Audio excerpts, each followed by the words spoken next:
ఎటు సినిమా కూడా నాన్నగారి జయంతి రోజు రిలీజ్ అవుతుంది కాబట్టి నాన్నగారి గురించి చెప్పాలంటే ఏం చెప్తారు? Fantastic human being. అలాంటి హ్యూమన్ బీయింగ్స్ చాలా తక్కువ ఉంటారు ప్రపంచంలో. Fantastic father. అంతకుమించి బెటర్ క్వాలిఫికేషన్ ఏముంటుంది? ఒక అద్భుతమైన ఫాదర్ అండ్ ఫ్యామిలీ మ్యాన్, ఒక అద్భుతమైన హ్యూమన్ బీయింగ్, మనిషి.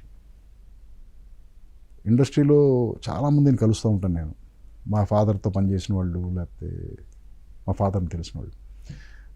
ప్రతి ఒక్కళ్ళ దగ్గర ఒక స్టోరీ ఉంటుందండి మా ఫాదర్ గురించి. వాడి పర్సనల్ స్టోరీ ఏదో ఉంటుంది.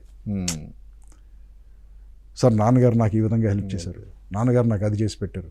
ఎవరో ఒకళ్ళు ఏదో ఒకటి చెప్తానే ఉంటారు నాకు, ఇంక్లూడింగ్ ఏ జోక్. అబ్బా నాన్నగారు ఆ రోజు జోక్ వేశారండి, ఏదో. ప్రతి ఒక్కడికి మా ఫాదర్తో ఇండస్ట్రీలో ఒక పర్సనల్ కనెక్ట్ ఉంటుంది. అది నాకు చాలా షాకింగ్ అనిపించింది.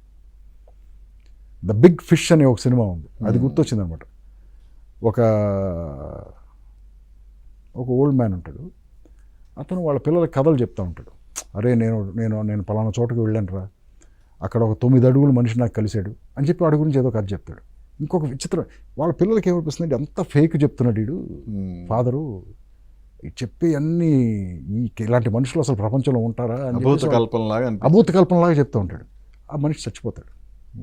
ఫ్యూనరల్ కండక్ట్ చేస్తుంటే అతను ఎవరెవరి గురించి చెప్పాడో వాళ్ళందరూ వస్తారు. అలా మా ఫాదర్ ఉన్నప్పుడు నాకు తెలియదు ఈ స్టోరీస్ అన్నీ.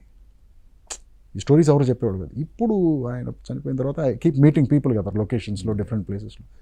ప్రతి ఒక్కళ్ళు ఇలాంటి ఒక హ్యూమన్ రిలేషన్షిప్ ఉన్న స్టోరీ చెప్తారు. అంటే ఈయన వాళ్ళకి హెల్ప్ చేసిన స్టోరీస్ అవన్నీ ఏంటంటే must been a great human being.